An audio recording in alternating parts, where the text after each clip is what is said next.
walaupun di awal tulisannya Markus sedikit mengungkap bahwa Yesus adalah Mesias, Anak Allah, namun sesungguhnya Yesus sendiri tidak ingin orang-orang mengetahui identitasnya sebagai Mesias dan Anak Allah, ya.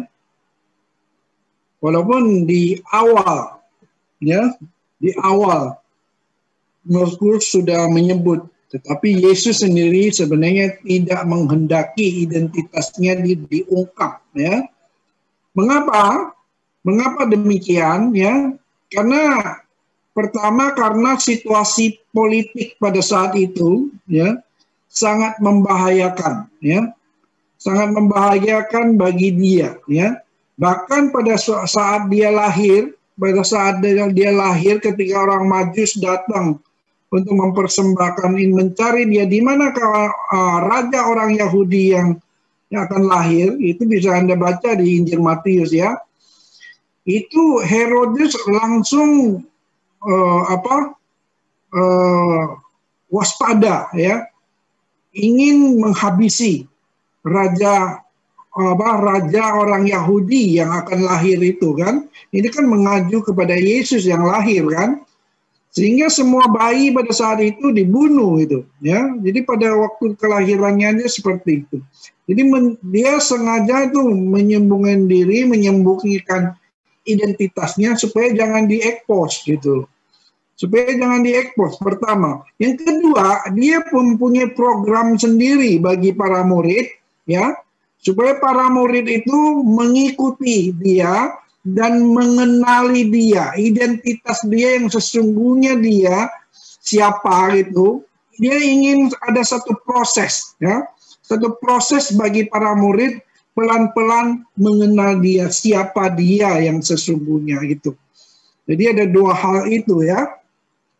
Tetapi di dalam perjalanannya selalu saja ada godaan dan penghalang, ya. Itu muncul dari roh jahat sendiri, roh jahat yang dia temuin, yang dia usir, ya. Ketika datang, mereka sudah teriak dulu, apa urusanmu dengan kami, hai Yesus? Jadi si roh jahat itu udah mengenali Yesus duluan, hai Yesus, ya. Aku tahu siapa engkau, yang kudus dari Allah. Dia teriak-teriak, Yesus gak mau begitu. Apa itu yang kudus dari Allah, gitu kan? Itu si iblis itu mengenal siapa Yesus dan mereka takut, ya. Mereka gentar. Yesus datang dengan kuasanya mau mengusir mereka, mau menghancurkan mereka, kan? Mereka teriak-teriak begitu, kan? Itu roh jahat yang pertama. Yang kedua, kedegilan hati para murid. Apa yang dimaksud dengan kedegilan itu? Kedegilan itu maksudnya, degil itu apa ya? Keras kepala, Pak. Keras kepala dan apa ya namanya? Nggak mau. Jadi mereka tuh, jadi begini.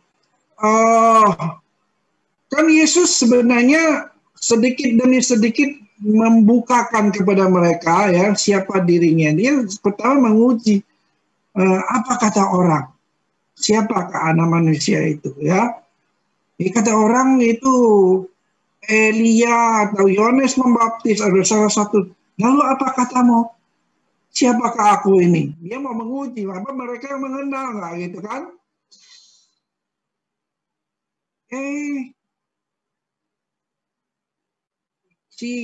Siapa namanya? Si Petrus. Ya, Petrus yang dengan lantang menyebut, engkaulah Mesias. Betul. Secara harfiah atau secara letterlek memang dia Mesias gitu. Tetapi Mesias yang ada di dalam pikirannya Petrus dan para murid itu bukan Mesias yang melekat pada Yesus yang hadir di depan matanya gitu loh, ya. Dan Mesias yang di dalam pikiran mereka adalah Mesias yang dipengaruhi oleh pengajaran kitab Taurat maupun Perjanjian Lama, ya, Perjanjian Lama yang menubuatkan tentang Mesias yang akan datang, sehingga mereka mempunyai gambaran Mesias itu begini loh. Mesias ini hebat loh.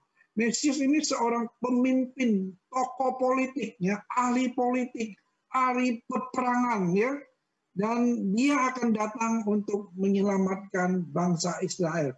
Itu ada dalam pikiran mereka. Padahal Yesus yang datang ini adalah Mesias, memang Mesias, dia anak Allah, tetapi dia bukan seperti gambaran itu. Dia adalah Mesias yang menderita.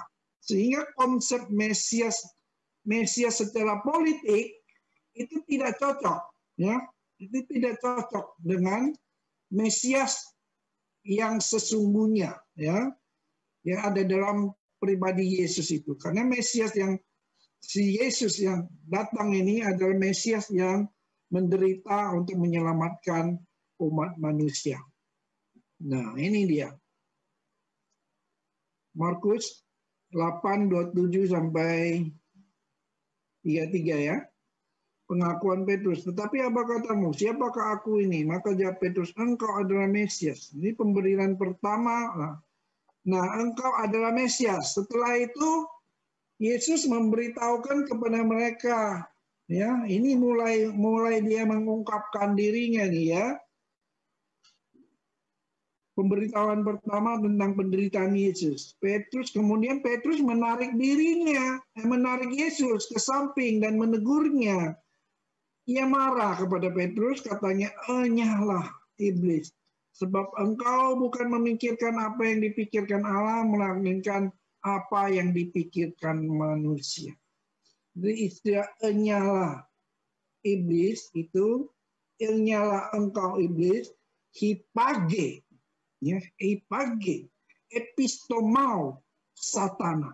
Hipage itu minggir. Minggirnya itu bukan minggir ke samping, tapi minggirnya ke belakang, ya. Minggir ke belakangku setan, gitu loh. Jadi saat itu tuh si Petrus itu disebut sebagai setan, gitu loh, iblis, satana, ya. Hipage, epistomal satana, setan, ya. Karena pada saat itu pikirannya sedang dimanfaatkan oleh setan sebenarnya, ya. Sengaja menarik Yesus ke samping, menegur Yesus. Hebat, ya. Murid ini hebat ini, menegur Yesus, tarik ke samping gitu. Yesus mengingatkan, engkau adalah murid, engkau pinggir dan ke belakangku, engkau jangan berjalan di depan. Pikiranmu dikuasai oleh pikiran iblis, gitu loh. Dimanfaatkan oleh iblis untuk menggagalkan, ya, menggagalkan apa yang dia beritahukan tentang penderitaannya di salib, ya. Lanjut. Jadi pengakuan Petrus bahwa Yesus adalah Mesias tidak serta-merta menunjukkan bahwa dia mengenal Yesus sebagai Mesias yang sejati, ya. Yesus memang Mesias. Yesus adalah Mesias, tetapi ia tidak ingin orang mengenalnya sebagai Mesias politik, ya, yang ahli politik, ya, seorang pemimpin yang hebat, pemimpin pasukan perang yang menaklukkan bangsa-bangsa, yang menyelamatkan, yang membebaskan bangsa Israel dari penjajahan, mengusir penjajah dan mengokohkan kerajaan, menguasai seluruh bumi, ya, secara lahiriah. Bukan seperti itu. Yesus tidak mau, ya. Yesus adalah raja, dia adalah raja damai, ya. Dia tuh pegang tongkat, senyum-senyum, itulah Raja Yesus.